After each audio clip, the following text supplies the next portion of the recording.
Assalamualaikum warahmatullahi wabarakatuh. Perkenalkan, nama saya Muhammad Anang Syarharis, NIM 14224000097. Soal 1. Seorang ilmuwan melakukan eksperimen himbuan sinar alfa dan mengandikan bahwa sebagai kecil partikel dipantauan kembali. Jelaskan bagaimana hasil eksperimen ini memantau modern atom dan mendukung modern atom Rutherford. Nah, ini contoh gambar-gambarnya. Selanjutnya ringkasan pengamatan Rutherford. Saat sinar partikel alfa membuat positif ditambahkan ke lembaran emas tipis, hasilnya yang ke-1, sebagian besar partikel alfa menembus lurus, tidak dibelokkan. Yang kedua, sebagian kecil dibelokkan sudut kecil. Yang ketiga, sangat sedikit atau jarang partikel terpantau balik sudut besar. Selanjutnya, mengapa ini membantah modelan Thomson atau Bloom bonding? Yang ke-1, model Thomson menggambarkan atom sebagai bola bermuatan positif yang terbesar merantai dengan elektron seperti kismis di dalamnya. Yang kedua, jika muatan positif tersebar lemah dan luas, medan listrik yang menghasilkan relatif lemah, sehingga partikel alfa yang bermuatan positif seharusnya hampir tidak pernah dibelokkan tajam atau dipantaukan.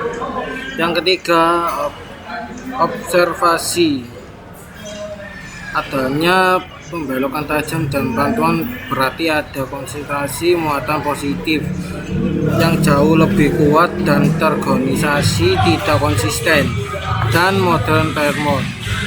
Selanjutnya, mengapa hasil ini mendukung model Rutherford? Dari hasil percobaan sinar alfa diketahui bahwa hampir semua sinar alfa bisa menembus lempeng besi. Hanya 1 dari 8.000 ton atom helium yang mental dan berubah dari jalur Rutherford kemudian menyimpulkan ada muatan positif dengan ukuran besar di tengah-tengah atom karena muatan yang sama-sama positif. Ketika partikel sinar alfa mendekati muatan positif atom, maka partikel sinar alfa menerima gaya tolak sehingga partikel kalau atom itu benar seperti model atom Thomson. Maka seharusnya ada lebih banyak partikel sinar alfa yang mental berubah arah. Dan ini contoh gambarnya. Selanjutnya, kesimpulan. Pembelokan tajam dan pantulan partikel alfa menunjukkan muatan dan massa terpusat inti atau menolak model Thomson dan mendukung model Rutherford yang memiliki inti atom. Selanjutnya, soal kedua. Pertanyaan, jelaskan bagaimana prinsip Booth, larangan Pauli dan aturan Hawking berperan dalam menentukan konfigurasi elektron unsur terisi. Berikan contoh unsur Ferdinand P2. Yang A, prinsip Aufbau.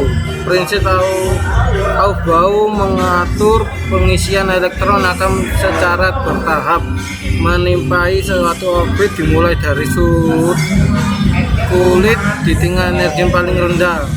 Kondisi ini sesuai dengan kata Auf dalam berbahasa Jerman yang bermakna meningkatkan. Dengan kata lain, pengisian elektron berawal dari subkulit dan tingkatkan energi paling rendah, meningkatkan ke subkulit dengan energi yang lebih tinggi.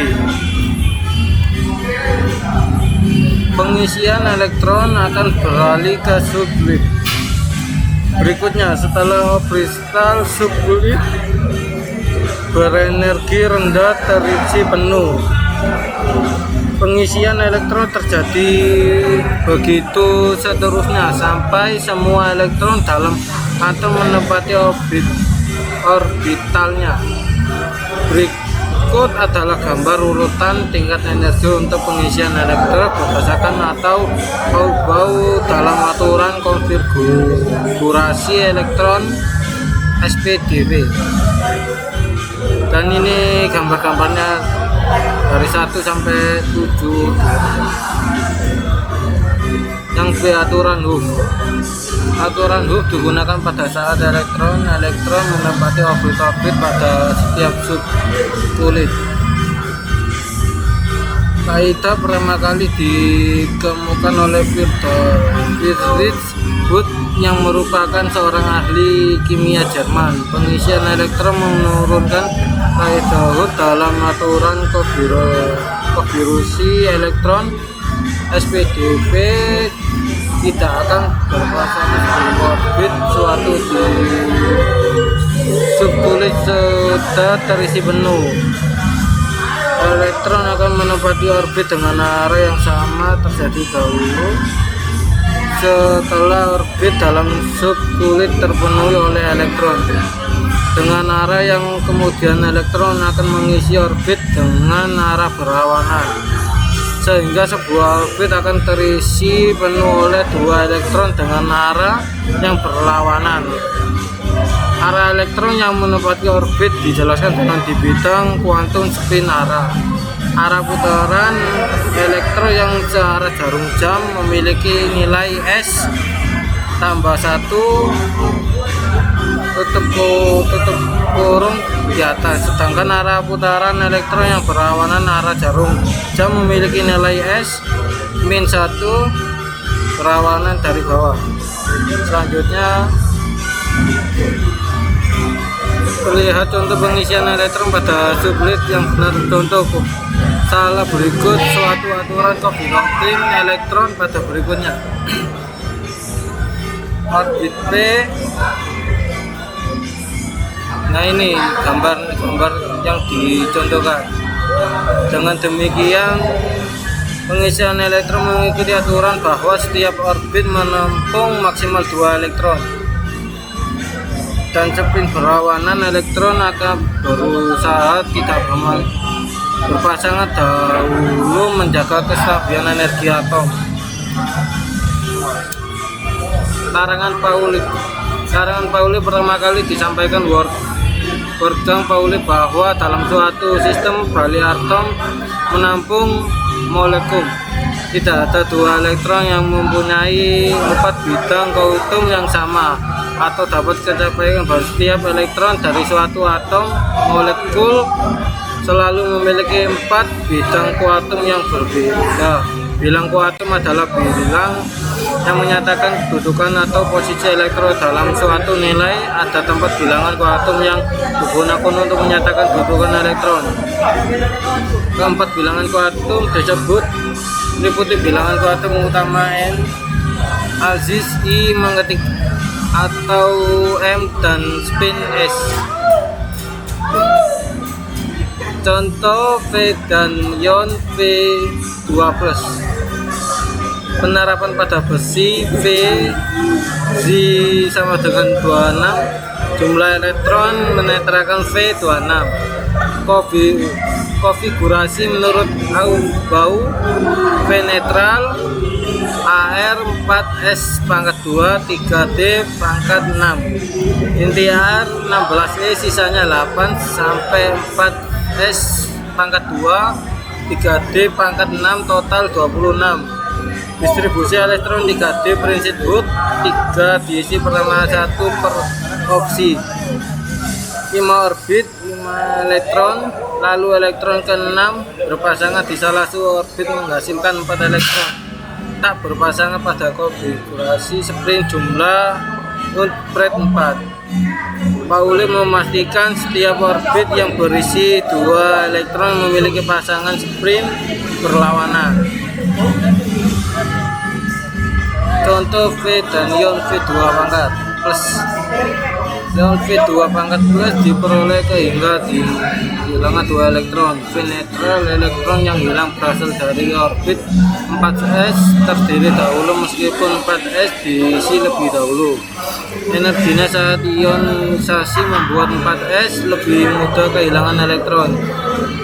V2 plus AR 3D pangkat 6. Konfigurasi 3D pangkat 6 sama seperti pada V netral 3D sebagai jumlah elektron tak berpasangan tetap 4. Untuk koordinasi Higgs prime seperti pada atom atau ion depositor di lingkungan lemah dan ilegal. Ligan.